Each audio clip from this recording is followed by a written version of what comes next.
All right, here we go. Daryl, what's up? Guys, Daryl has joined the call. Any is for him? Just raise your hands. Okay. Daryl, first question's from Lauren. Lauren, the softball from Lauren to start. Here we go. You're gonna love it. It's a softball indeed. You didn't set that up, did you? I'm ready. Here, you're gonna like it. Okay. How much of Well, today? I know you should ask.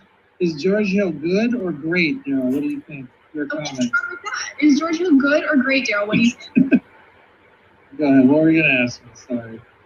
Well, you don't want to do that one first? Great. All right, you go ahead now. Okay. I was just gonna say, when you went into today, how much of what did or didn't happen was based on the faith that you have in your existing roster, and how much were you looking to sort of preserve that based on the success that they've had? So I think Doc said it best. I mean, Doc loves his team, loves how we're playing. I love this team. I love how we're playing. Obviously, I got a tough one tonight with the Lakers and a little more short-handed. Sorry, Coach Rivers, we're a little more short-handed tonight. Yeah, I mean, I think we feel very good about the roster we have, our chances to win the championship, and I think Doc had some good comments recently about looking for a two-way guard, and that being one of what he thought were the very few needs for us, and so that's what we got with George, a veteran two-way guard, can shoot at a very high level and defend at a high level. I think one thing that Coach Rivers and Coach Burke can do right now is put, 5, strong playoff tested guys who can play both ends on the floor at one time if they want to do that in crunch time. So we're pretty excited about that. Thank you. Let's go to Tom Moore. Yes, Daryl, I was just wondering, kind of looking ahead, what's your sense of the buyout market? If you might be able to do something, or if you'd be looking to be active there, depending who's available. It's early. Obviously, that's a lot of our work after the trade deadline. As you guys are all veteran writers on here, I see a bunch of pros who've done it a couple of years. So that's been a lot of our work. Really, at this point, some of the players you can't really get real feedback on because it's early days.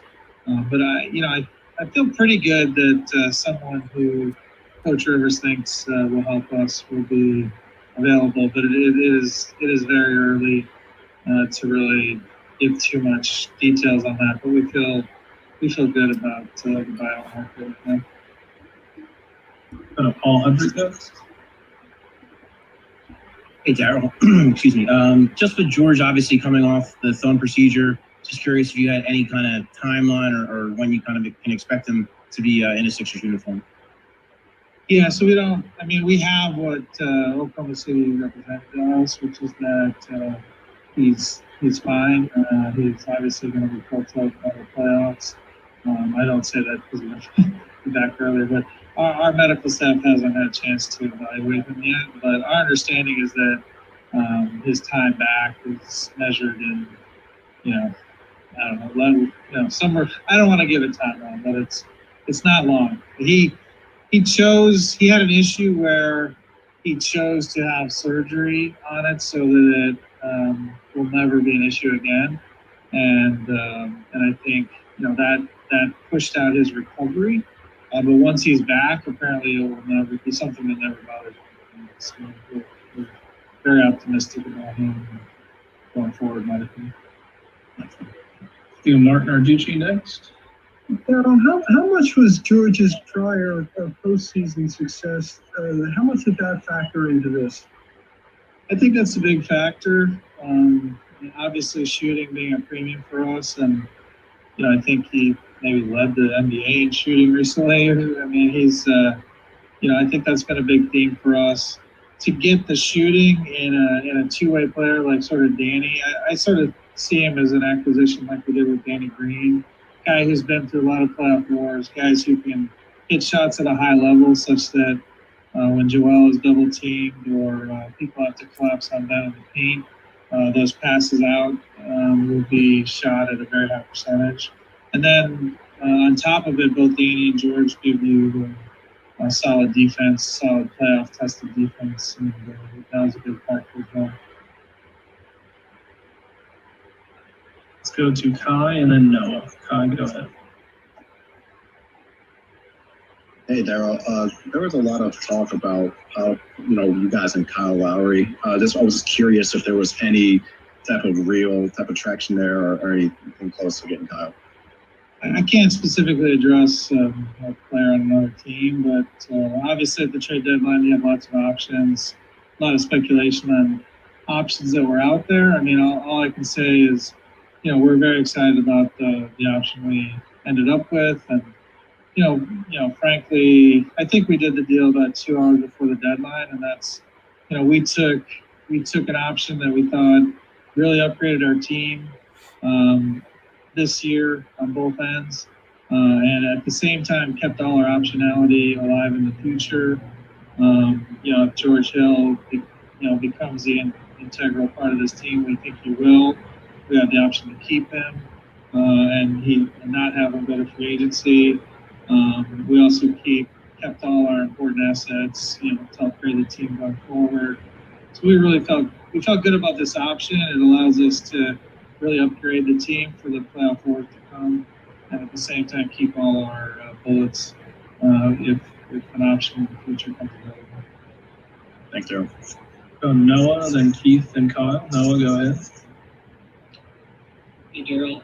Tony Bradley, who's obviously been starting at center, is one of the guys you traded away. How do you feel about the team's front court depth now, and does the notion that Ben can be a center option in the playoffs factor into the thinking at all? Yeah, we were building around Tony Bradley as Joel was. Honestly, Joel made fun, but Tony Bradley. I mean, let's talk about him. I mean, he gave us amazing minutes and obviously really helped us through the stretch with Joel out this year. And he's been a big factor. Poirier and Ferguson never really had a chance to show what they can do. We wish them well as well.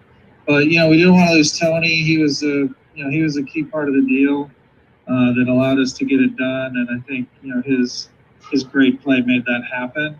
In terms of our front court depth, I do think in the buyout market I generally just always go best player. I'd rather have the best players than fit. That said, I think in the buyout market it's often a conversation about opportunity and role, and we have probably more opportunity at that big spot. So I would expect a buyout would probably be more big if we do any at all. We'd be more big. That said, we feel good. Joel and Dwight can obviously play the 5.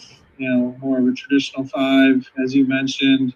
We can, Doc, if he chooses, can put unique lineups on the floor with Ben and Tobias and Mike Scott. So, we feel good about where we're at. But if a buyout comes along, I think it's more likely big than not. Next is Keith and then Kyle. Go ahead, Keith. Daryl, with this acquisition in mind, did you get him to be a starter, or are you looking at him as someone that in his role to beef up the backup unit? Yeah, that's not my job. Doc Rivers will decide that. Honestly, Doc Rivers has pushed every right button this year. I wish there was. I guess a lot's being written now, thankfully, but more should be written about the job Doc Rivers and his staff has done. I mean, he's got literally every. I challenge you to find a player or team not playing at their best of their career. Doc's done an amazing job. He's going to decide those things. My job is just to add the talent and the players, and I'll let Doc decide what's best. But I think, he has options. I mean, I think he can go a whole bunch of different ways, and all of them should be pretty strong and hard to beat in a 7-game series. Now, when we talk about George Hill, you talked about, if you want to make a move, it's going to be to help you guys win a championship. I know you talk about, he's a great shooter. He's a solid defender. But if there was one thing that really, really attracted you the most about him, what was it? Well, it can't be those things. you named a lot. I mean, we had some, Peter Dinwiddie worked with him in Indiana for many years. It's always nice to get guys that can contribute at a high level. Defensively, it was hugely important. We feel like if we're going to win the title, we have to be the best defense in the league. And right now, I think we're number 2. I believe we're going to finish the season number 1. We felt like George solidified that in that with teams, often will attack your weakest defender on the floor. And we had quite a few lineups where there was like an option for the other team to attack. So I would say probably in terms of relative to our team, defense was probably 1, but it's very important that if you put a defender on our floor, especially with Joel and Ben, that player can shoot. That player can be safe at the ball. George has always been a guy who's extremely safe at the ball, makes the right play. And so I'd say, not to minimize it, but yeah, defense and the shooting were probably paramount. And obviously George brings a lot more than that, but those were 2 of the big ones. We've got time for a few more guys. Let's start with Kyle Newbeck. Hey, Daryl, how would you compare the market this year compared to any other years, whether that's based on, how COVID has impacted teams, whether it was a seller's market versus buyer's market? Like, what was the landscape this year?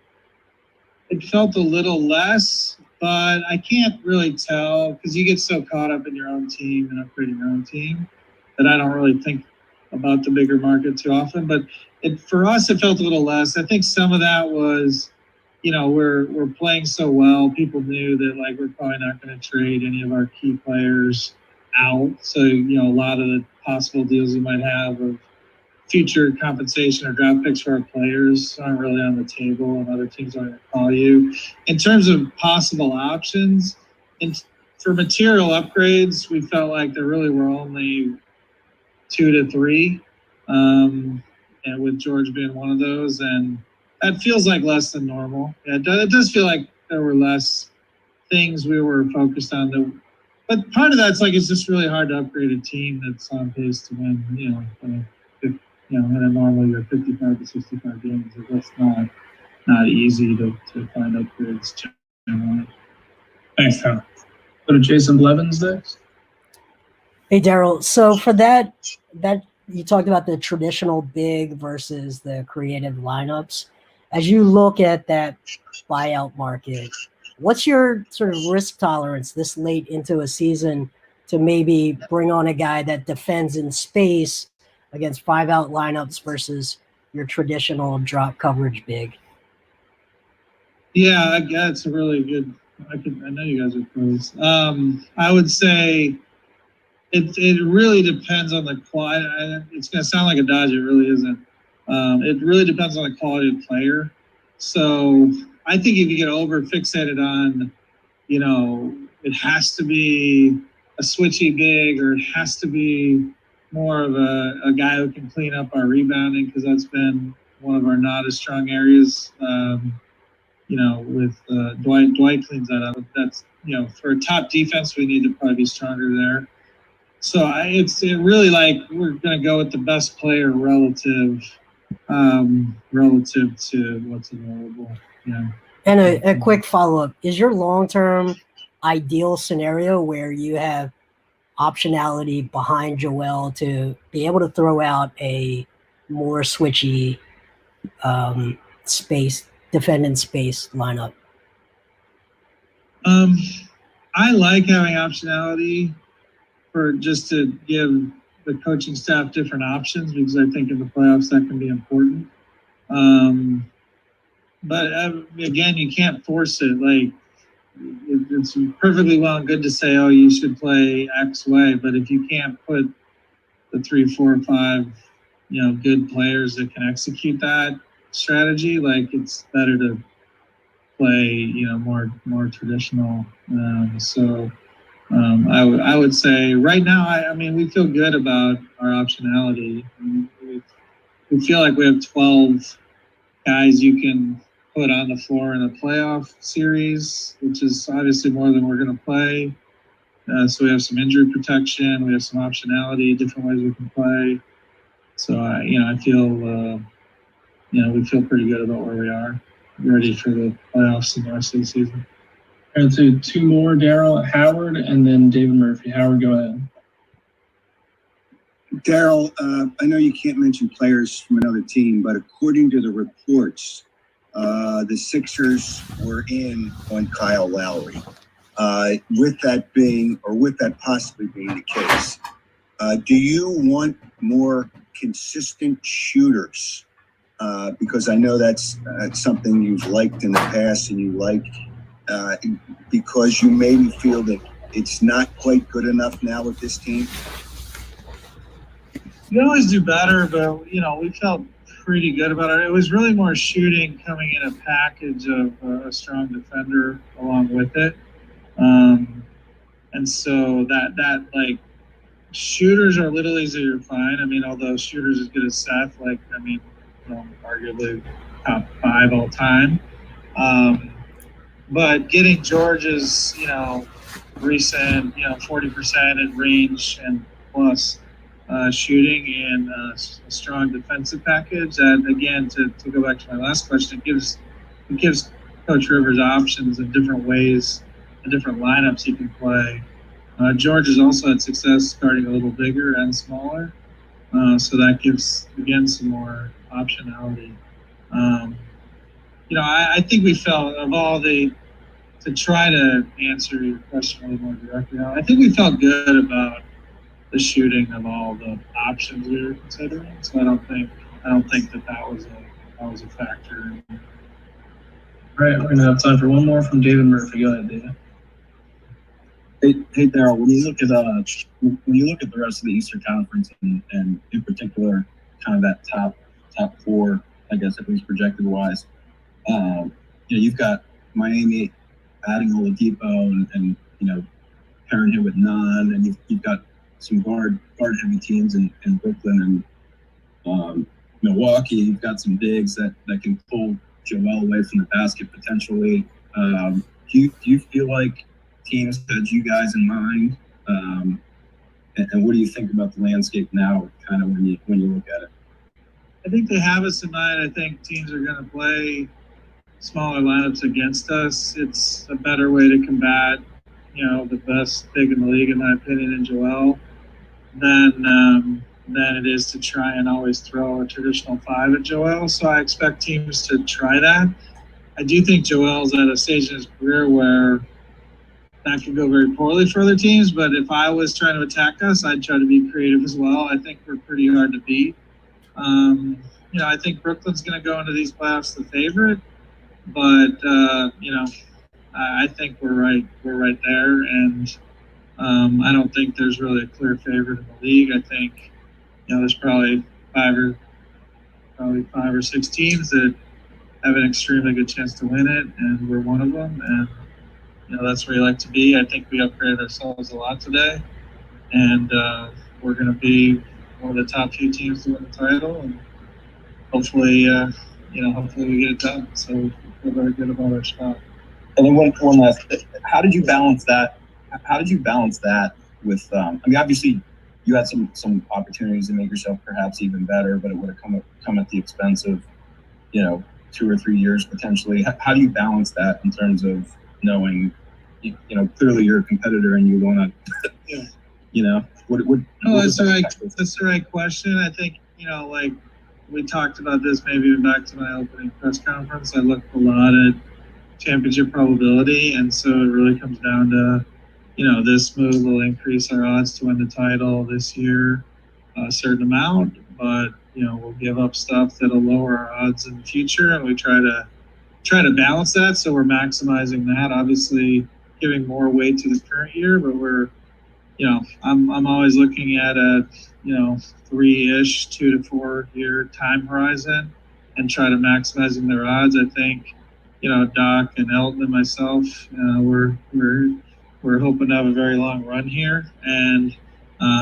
we have some amazing players in their prime, and so what I'm trying to do is maximize our chance of winning the title over that window with more weight this year. So if there's a move that ups our odds a little bit more this year but really hurts our odds in the future, then then that doesn't make sense. Like, we're actually hurting our chance to win the title overall.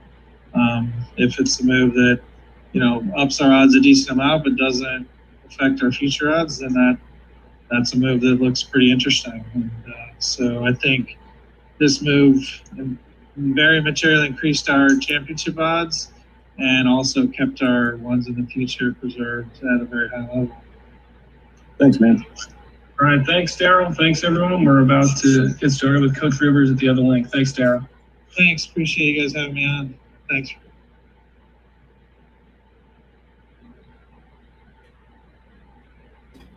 Daryl Morey. That was good stuff, especially at the end there, huh? Definitely. Wow. Yeah, for sure. So what did you guys think about when he was asked about George Hill's injury? I think Hudrick asked him. Did that sound like, Jay, obviously he's going to be okay because they made the move, but like, did it sound like he won't be available for like maybe a couple of weeks? No, I think he was fighting hard to say days, not weeks. Days, okay. Yeah, I mean, they already reported. Oh, my bad. It felt like he couldn't say that he let it slip once that he's fine. Okay. So I think what he was trying to hold back from committing to was, we think we're going to have him available in days, not weeks. Yeah, because there were reports already that because he had a cast on for a while on his shooting hand, and there were reports already that the cast's been off, that he's just like he's basically rehabbing everything right now. Like it seems like he's pretty ready, like damn near ready to go from the reports I heard. Yeah, I mean, he's missed a lot of time. He hasn't played since like January 23rd or something. It's been like 2 months. And I think the other thing you have to like that Morey said was that he got a surgery that was basically to make so it's not going to happen again, rather than something to just rehabilitate it and hopefully not happen again. It's not going to be a Deshaun Jackson situation. It's going to be it's like, you know what I mean? Yeah. And for anybody who doesn't know what I'm talking about with Deshaun Jackson, I'm talking about when he had his abdomen. He had abdomen injuries.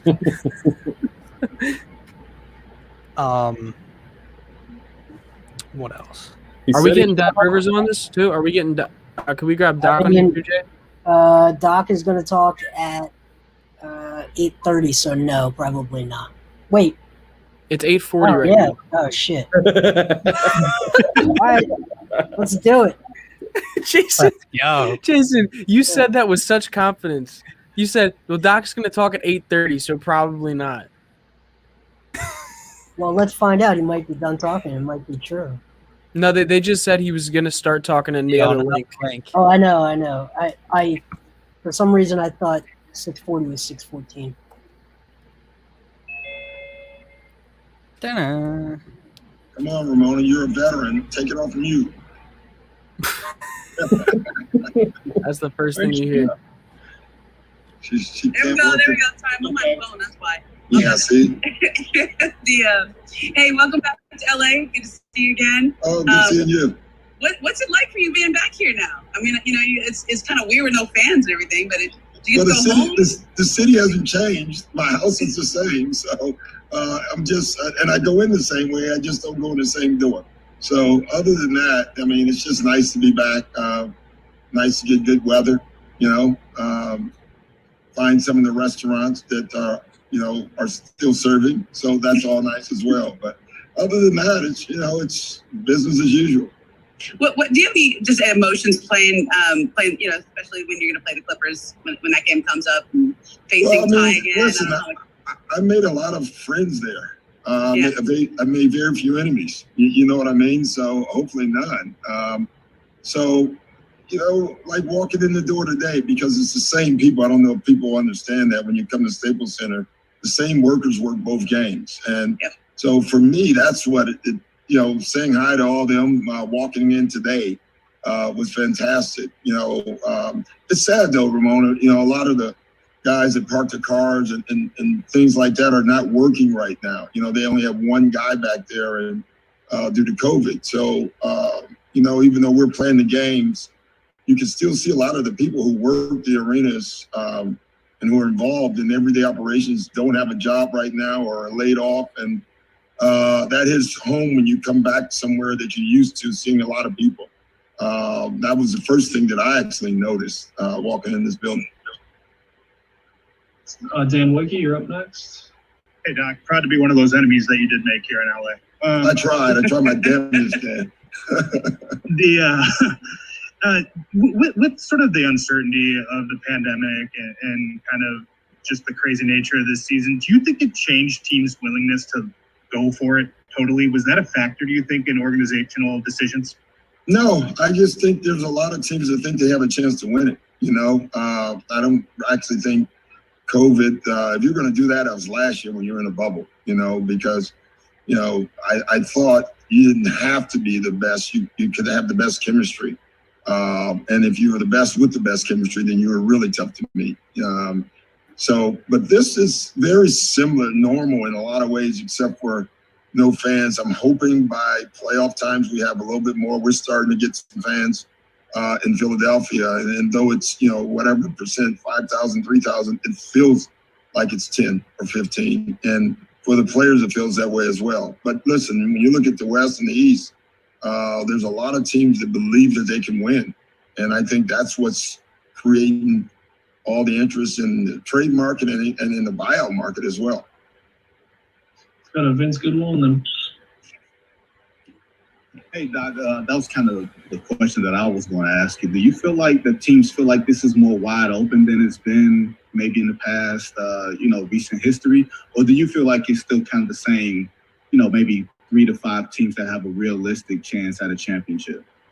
Well, I don't know the answer to that. I would say in the West, for sure, you pretty much know who the favorites are. I don't think that's changed. In the East, I think it goes deeper. There's a lot of good teams, that have a chance. So, I would say in the West is the same, the East is more. I have time for 2 more. Paul Hudrick, Broderick Turner. Go ahead, Paul. Hey, Doc. One of the things you've talked about with your bench throughout the year is just kind of, at times, them kind of not running the offense the way you would like them to do so. Do you think George, with his experience, being the veteran, kind of, having that experience as a floor general, that can help that unit, maybe him kind of take control of the offense at times? I think so. But I also think health helps the second unit. I think we always get lost in that. When the more injuries you have to your first unit, the more guys from your second unit is in your first unit, and so, like not having Joel and not having Seth has hurt our starting lineup, where now we take 2 guys off the bench and put them in the starting lineup, so that in turn hurts the bench. So I think health, number 1, will help our bench play, and then George Hill will help as well. Thank you. All right, 1 more from Broderick Turner. Go ahead. Doc, where's my bottle of wine you owe me, man? Don't laugh, where's my wine? It's half open. It's in my room. I knew I was going to see you and Ramona and Dan, so I started early today. We are so tough. Me and LeBron. Yeah. Look, Rondo just got traded to the team. Yeah. You had him. Yeah. What going to do for that team? And that's the team that you coached most of last year? Yeah, he's going to be great. And his relationship with Ty will help as well. If you have forgotten, Ty was with me in Boston with Rondo. And Ty and Sam in particular, whether I guess called the Rondo Coach Whisperers or whatever you want to call them. And so they had a hell of a relationship. And so I think it's nice when you make a trade or when you go somewhere, like in my case, coming to Philly, and I already had a relationship with Tobias. It's nice when that happens. And in that case, I think that'll be good. Thank you, Coach. Appreciate it. Thank you, everyone. I want my wine, man. You got it. It's coming. That's good stuff. He wants his wine, man. You think Doc's got any wine for us? Send some our way, man. I don't think so. I don't think anyone in Philly is just reached that level of comfort yet with him. Yeah, listen, everybody, drop By the a way, how like, about drop a Morey? like for Jason Blevins' exclusive content coming to everybody. I don't know where else you find that interview right now. Yeah, that was awesome, man. No, listen, Justin is the only reason I'm here because I was in the middle of playing Dungeons and Dragons from a hotel room off of my hotspot because this hotel room the whole hotel lost power up Oh, until man. 90 minutes ago. And you were like, you got to stream this. And I was like, do I though? Listen, Yes, I had to pull you out. I had to Austin pull do you it? out. I know. I said, I can tried. Austin do it? And Austin said, Dylan is live. And I said, okay, I'll jump on with Dylan and see if they're okay. Thank God you did. That was awesome. It's literally how that 15 minutes I told Austin I didn't think Dylan would care. I was like, no. it's an exclusive interview of Doc Rivers and Daryl Morey. Why would you not want this on your? Hell no. Other podcasts don't get to have that. Who else do you want to hear? Only right here on TP. You want to have a Daily Dose / TPL Live Mix, whatever you want to call this. Yeah, I thought this Right was there. supposed to be like a 5-minute show, Dylan.